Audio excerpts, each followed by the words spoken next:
My only two thoughts on government. Thought number one, the government is not our friend. Thought number two, tomorrow it's going to be worse. I think we are the largest network state in the world, and Balaji has no interest in talking to us. This is an embassy broadcast.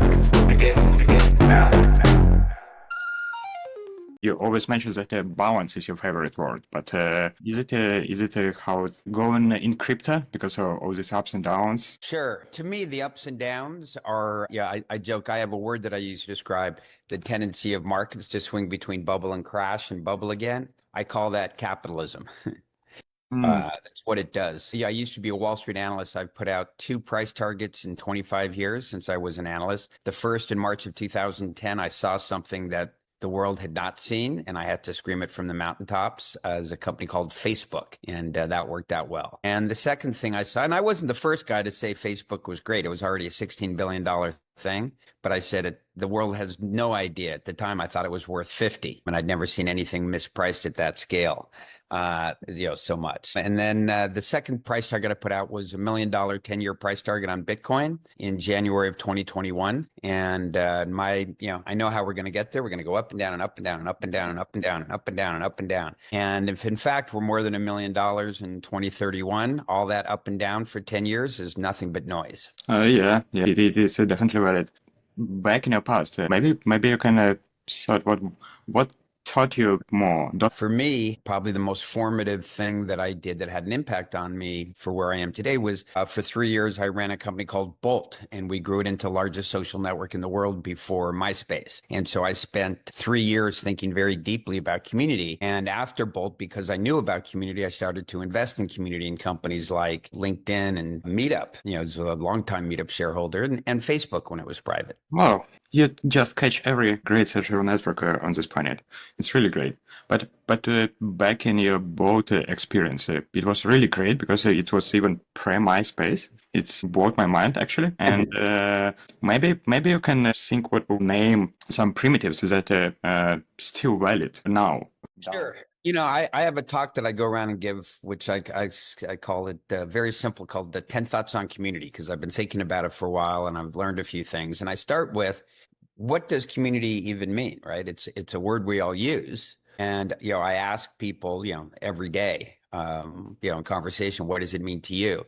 And, you ask a group of 5 people, you can get very disparate answers. About half the time I have to say in 30 seconds because people are very passionate about it. But to me, if you distill down what most people say and really get to the kind of bare essence of what community is to me, it's an ecosystem where when it works, everyone gets more out of it than they give. And what specific maybe growth hack you think is still valid for Web3 communities? Sure. Well, I think at the core, communities are about what I call value delta. And what value delta is a community manufactures something for community members at a cost of X. Community members get it and they value it at Y.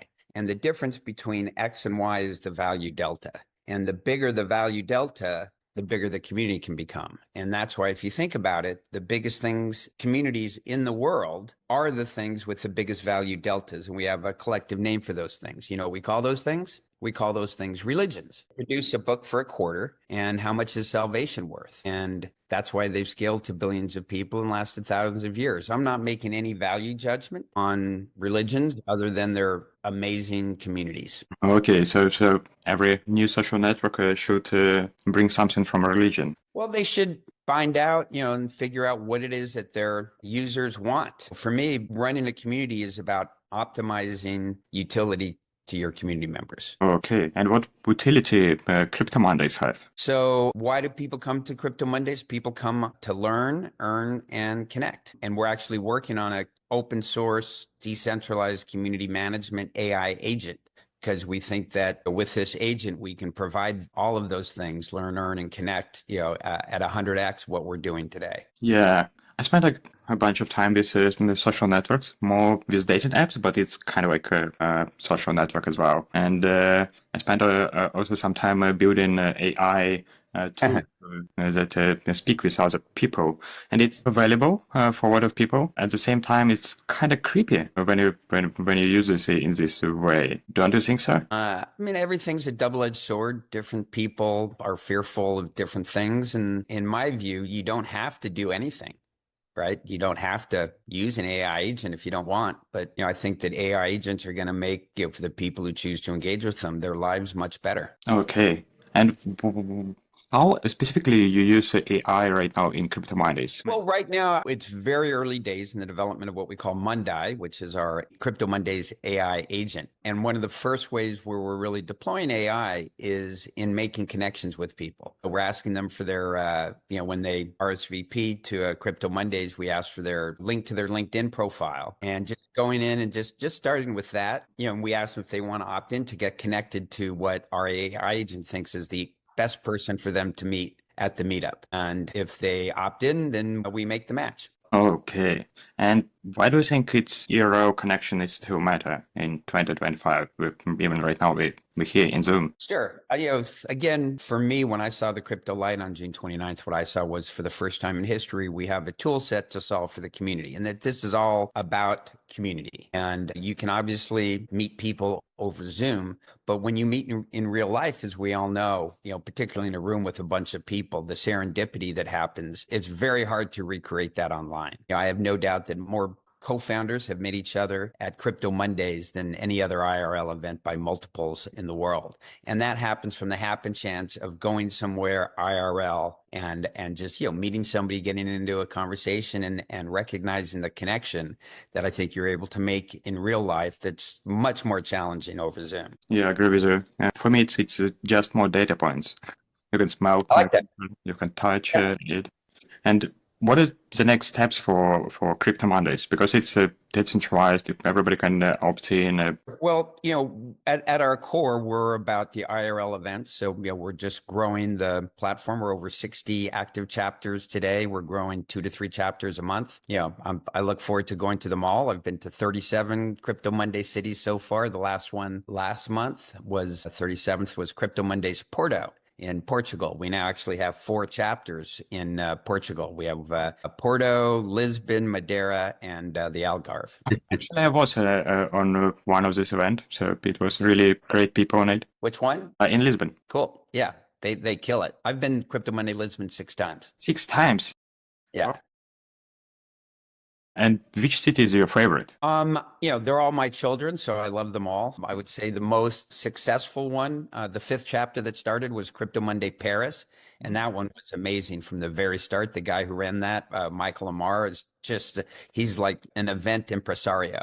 And that one grew and grew until it became Paris Blockchain Week. Oh, really? It was a story. Yeah. Wow. So diving deep in the community, because what do you think breaks community faster? Rules or too many rules?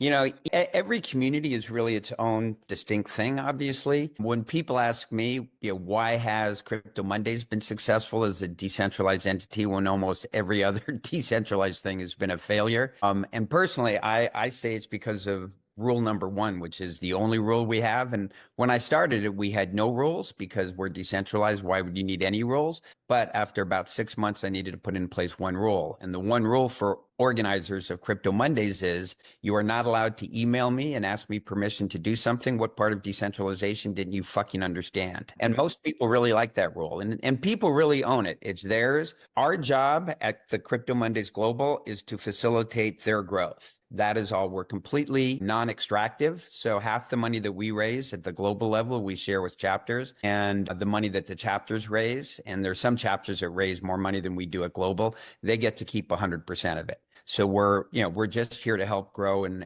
the individual chapters and the global footprint. Sure. The question I get asked the most is what's the business model for Crypto Mondays? And the business model is the more you do for the community, the more the community takes it, multiplies it, and gives it back. Yeah, it's definitely valid. What about You know, because for me, I'm very passionate about network societies and all this stuff, and I believe CryptoMondays is one of the really early alpha. Thank you very much. I think we are the largest network state in the world, and Balaji has no interest in talking to us, which I'm a little confused about, but not quite sure what it is that he's trying to achieve if he's not interested in talking to Crypto Mondays. But we're rolling along. So the next steps can be acquiring land, negotiation with pre-existing governments.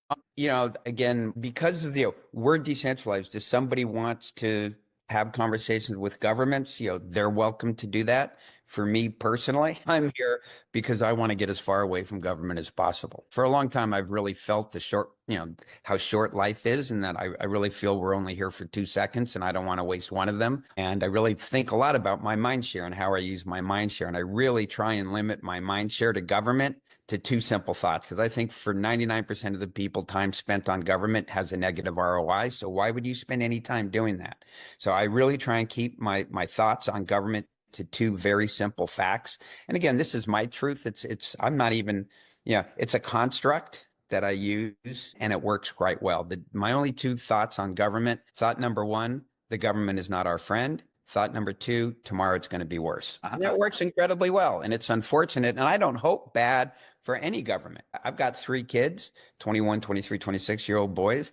And I don't feel responsible for the way the world is, but I do feel weirdly responsible for the world I'm leaving my kids. And it feels like it's going to hell in a handbag. One of the things is kind of connected with governments. You talk about Dubai and other continents where crypto regulations and all the stuff became much better than in the United States. But right now, Trump in charge, and all the crypto is going up. Again, the government, in my view, is not our friend. I don't think Trump cares about crypto. I don't think Trump cares about me. I want to spend as much time thinking about Trump as Trump spends thinking about me, and I'm pretty sure it's 0. The government can be more helpful some days, less helpful others, but net, our success, decentralization success, Bitcoin as a store of value, as money, is a massive threat to the United States. And the life that we have in the United States is only possible because we're able to print and print and print and print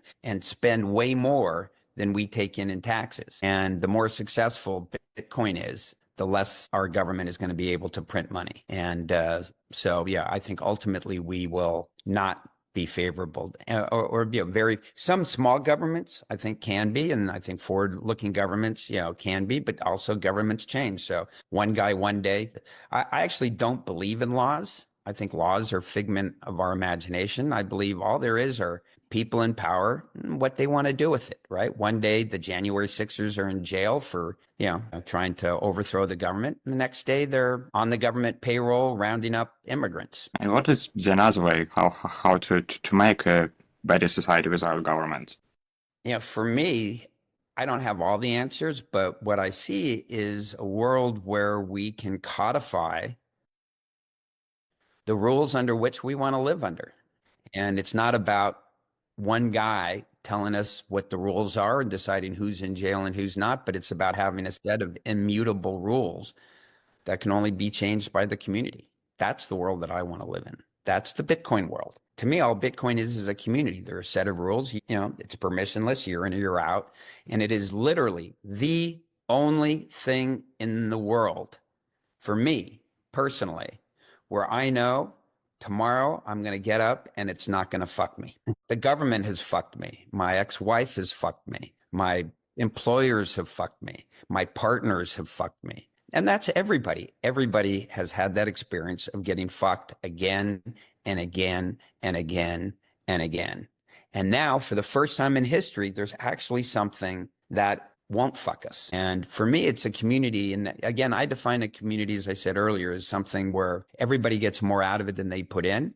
Everybody who's been part of the Bitcoin community for any period of time has been overwhelmed by what the community has given them back. And we're all out there telling everybody we meet, hey, Bitcoin, Bitcoin, Bitcoin. And some tiny, tiny, tiny percentage of the people we go Bitcoin to go, hey, Bitcoin. And they become a member of the community. And more people are going to want to be part of the community every day for the rest of my life. It doesn't mean the price goes up every day, but it does mean over 10 years, it's going to go up a lot. Yeah. So it looks like we should invent a Bitcoin robot that will have physical presence and don't fuck us. But we still live here in the real world where we can touch things and we can't create a smart contract on every thing right now, still, unfortunately. It looks like you're making something like public good with CryptoMondays for me. It's kind of like the way and the experience where people.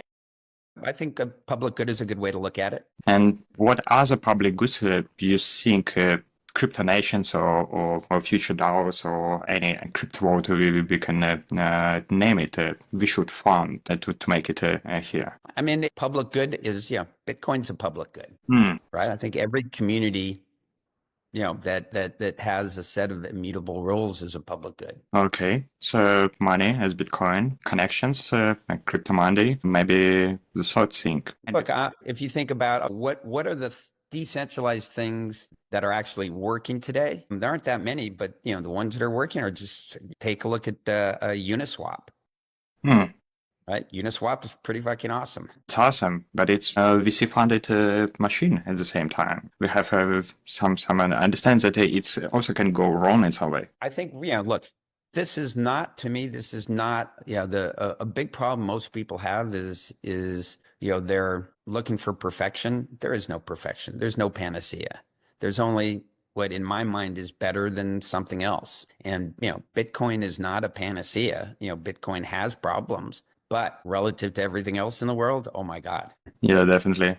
Hey, maybe you can switch a little bit on your price target of 1 million. Maybe you think about any single black swan that can nuke this prediction. Sure. So all I'm doing is I'm spending my time looking around. There's nothing constant but change. This is not an orthodoxy with me. I have one orthodoxy that I never, ever, ever veer from. My one orthodoxy is to not have any orthodoxies. There are blinders that say, don't look over there, don't look over there. That's not a thing. Fuck you. I want to see everything. So I'm just looking around and seeing, is there anything changing that makes me change my opinion of Bitcoin? And, I'm coming up to my 8-year anniversary, 24/7 crypto. And every single day has been another day of, pretty sure Bitcoin's more of a thing every single day. Look, in my mind, the government is not our friend, but the governments are largely incompetent. So I don't worry about the government. To me, the macro thing that I think is going on, I think that we are in a fucking war for the soul of humanity between, the Web3 community and what I've, since January of 2017, have called FAMGA, Facebook, Apple, Microsoft, Google, and Amazon. And since 2017, I've been writing about how they're ever increasing market share of tech market cap, and they've captured more than 70% of all tech market cap increase in the last 10 years have been captured by 6 companies: Facebook, Apple, Microsoft, Google, Amazon, and NVIDIA. And they're monopolies. Capitalism does not work. Capitalism is a very broken system, and it's broken in 2 massive ways. One, what I told you about the swings, right? The swings, when it goes the other way, right? In 2008, every company in America would have been bankrupt if the government didn't step in. So that's problem number 1. Problem number 2 is capitalism tends to monopolies. And if you don't have strong regulations you're going to be a world of monopolies. And that's where the US is today. We're just a world of monopolies. There are 6 companies that, and by the way, what Trump is doing, this authoritarian thing, to me, one of the most hilarious things is how quickly all of the tech, oligarchs fell in line and said they're totally happy bending the knee to Trump and doing whatever he says, as long as Trump gives them more power. And so, this is a war again for the soul of humanity. And and it's now really AI, right? The question is, who's going to control AI? To the degree that AI is going to be every day for the rest of my life, running more and more of my life, more and more of everybody's life. The question is, who's going to control it?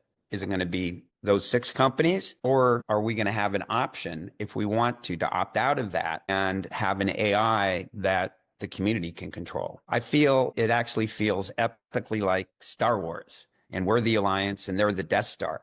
And that's a great analogy outside of the fact that I think most of the time, the Death Star wins. So it looks like you switch from funding Facebook to trying to beat it. Yes, exactly. I was the very big Facebook bull for 8 years. I wrote my Wall Street style research report in March of 2010, and I was the biggest bull there was. I was on CNBC talking about it more than 50 times, mostly before they went public, when there wasn't anybody who could talk about it from a Wall Street perspective. And I was a bull until they reported their Q4 17 earnings, so January of 2018. And I was a very macro, and I have a simple view on communities, social networks. You're either growing the engagement of your community or your community is dying. And Facebook grew their engagement. They didn't even report it as a metric, but you can infer it by DAU, daily active users, over monthly active users. That percentage is going up, then your engagement is growing. And in Q4 17, when they reported earnings, they actually said on the conference call, for the first time in history, Facebook's engagement went down because we decided to stop people, try and stop people from doing the number one thing that people like doing on Facebook. They actually said this on the call. And that number one thing is reading fake news. And their engagement went down for 3 quarters, and then it started going up again. And when it went up again, I wrote, pretty sure they're allowing fake news again. And I didn't go positive on it because, in my view, I likened Mark Zuckerberg to, I don't know if you know who the Sackler family is. Do you know who the Sackler family is? The Sackler family were the kind folks who brought us the opioid crisis in the United States, making tens of billions of dollars.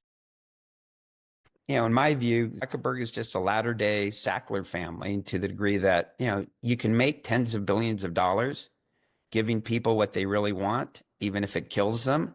But I don't think it ends well. And, now we know exactly what Facebook is doing. It is literally feeding people fake news to radicalize them, because the more radical they are, either, to the left or the right, it doesn't matter. They know that you're a little left or a little right, and whichever way you are, because nobody's perfectly in balance, whatever way you are, they will feed you fake news and push you to the extreme. And, that to me is evil incarnate. Yeah, it's strong. But what is the opposite side? Maybe any social networks that feed people better? So, look, the truth is you might not like Facebook and I might not like Facebook, but 2 billion people get up every day and they love Facebook. And the fact that they're being fed fake news and all the other horrible shit that's going on there, they don't care about. And that's the reality that we all have to deal with. And so a decentralized Facebook, a Facebook that doesn't give you fake news, I don't think anybody gives a shit about that, right? In my mind, the day that social networking really started was the day that Facebook introduced the news feed. That's when everything changed. They were growing like this, and then after that, they were growing like that in terms of engagement. They totally rethought what social networking was. And in order for us, I think, to put a dent into Facebook or potentially beat Facebook, we've got to do something that rethinks what it is, not just decentralize it, but we now have this whole new tool set to totally rethink what social networking and community can be. And I'm up for anybody who's trying to build stuff that, that is trying to rethink how it all works. Yeah, we have already too many things and startups are trying to beat Facebook, but in my mind, something like Farcaster or social protocols right now is building in the right direction, but it's still far, far away. No, a decentralized, all Farcaster is a decentralized Twitter. Who gives a fuck? Nobody. That is who gives a fuck. Absolutely nobody. Literally. I mean, I can't believe we're talking about Farcaster. How many daily active users do they have? Like 50,000?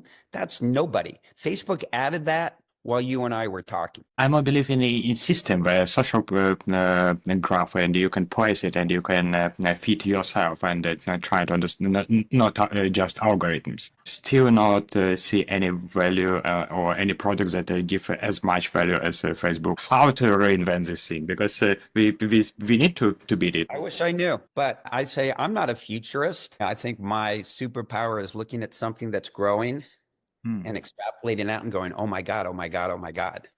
It doesn't happen very often, but when it does, I'm all in. So didn't you invest in any project in social space right now you can mention? I'm a partner at blockchain Coinvestors, a crypto fund to fund. And so if you take a look at all the academic research on venture, they've only correlated returns to one thing, and that's N, the number of investments you make, because is all about getting the 0.001% of the companies who return 70% of the value, right? There are 6 companies, right, that return 70% created, of all the, and if you were not in those companies, you underperformed, right? And so how do you optimize your chances of getting the 0.001%?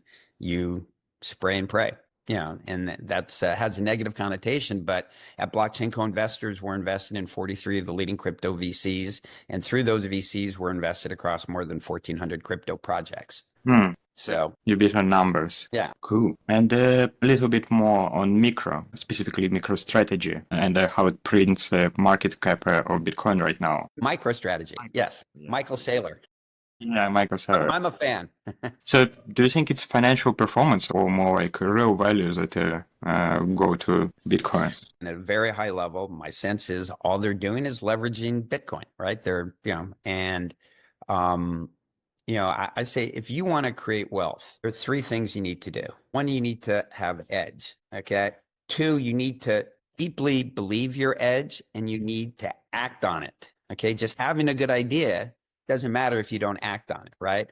And then you need to think, okay, I'm acting. How do I optimize the return from this edge that I have? Right. And nobody has done a better job of that than Michael Saylor. Right. He had an edge. He saw the same thing I saw, except for, he made 1,000 times more money. Interesting.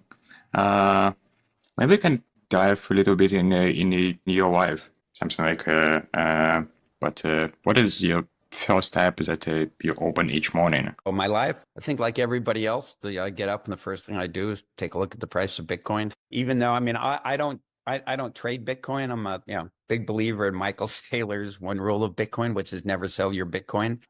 I get up and I'm largely focused on building Crypto Monday and building the Crypto Monday community. We started a second community at Crypto Mondays. We started the Decentralized AI Agent Alliance. Everybody building AI agents, decentralized AI agents, is running up against the same laundry list of issues. So instead of trying to solve them in silos, let's solve them collectively. We should be able to solve them much faster. And again, my view is we are in a fucking war for the soul of humanity against FAMGA. And the more we work collectively, the more we work together, that's how we're going to optimize, our ability to win the war. I still didn't show really great examples how AI and Web3 it's connecting together. It's a lot of hype in my mind. But how do you see this? What is the real value on this? In my mind, all AI is like electricity, right? Was there any company? Was there any industry that wasn't fundamentally changed by electricity? 100% of every industry runs on electricity 24/7. It is omnipresent. It's in every single thing that every company does. I can go down a laundry list. To me, the most obvious thing is, we're going to very quickly moving into a world where if your agent is doing a whole bunch of things for you, it's doing that by interacting with a bunch of other agents. And if an agent is giving you value, you will compensate that agent for the value that it's providing. If you look at this over time, pretty quickly, you can see that they're going to be literally trillions of agent-to-agent transactions a day, tiny micro 0.00001 cent, transactions. And I'm pretty sure that's not going to be Visa. That's not going to be Bank of America. That's going to be crypto. Any stable coin. I think, I did 26 episodes of stablecoins are killing it in 2020 because they were going up and to the right. And I wanted to deeply understand it. And, I believe we're in the very early days of stablecoins. I think, I look forward to having my own stablecoin. We're still in what I call the radio and television stage of crypto, right? It hasn't really started yet. The very first TV shows was a guy sitting at a desk with a microphone going, hey, now we're on television, right? Even though they could do this whole new thing, they had all these new tools. And that's what we're doing now, right? With stablecoins, they're just dollars, digital dollars. Okay. But what can they be? We're starting to see, they can accrue interest, right? And, we can give dollar interest if you hold the dollar. So anyways, we're at the very early days of stablecoins, and I think they're going to be just mind blowing. I believe we need to grow influence more and more. Everybody would like to make transactions with us. Ethereum. Do you believe in Ethereum? Highlight of my 8 years, 24/7 crypto is when I saw the Ethereum community for the first time at East Denver in 2019. And there were 2,000 of the smartest, most ethos aligned people I'd ever met in my life. There are lots of great communities, but nobody holds a candle to Ethereum. Yeah. A lot of people is trying to switch to Solana. Look, Solana's got a great community too, but Solana community is much more about money. And I love people who are here for the money. I'm a capitalist. Money is a great incentive. You know, when the money's up, you know, when the money goes, most of the people leave Solana, right? And so, you know, a lot of people stuck around during the bear market, but 90% of the breakpoint people, you know, there were fewer people going to breakpoint during the bears, right? Because if all you're there is for the money. For me, Solana, the piece I wrote about Solana when I saw Solana was, you know, it's a D-Gen world and Solana is king of the D-Gens. So I'm a Solana fan. You know, I just went to the last break. I was at the first break point in Lisbon and I was at the last break point in Singapore, and I'll be at the next one in Abu Dhabi. Yeah, I really love Solana community as well, but Vitalik's way of making community is really great. I really love the Ethereum community and how passions are, and they're more like, you know, my vibe in some way. Look, I'm here. I want to make money, but I'm here more for the ethos. And so I feel much more that Ethereum is much more my community. Weirdly, you know, even the Bitcoin community is not really my community, to the degree that, you know, it's a community that's very, very focused on making money. And again, I love making money. I'm overweighted in Bitcoin, and they also love the government, right? You know, the Bitcoin Nashville, people were beside themselves about Trump coming. I left before Trump got there. Thank you very much.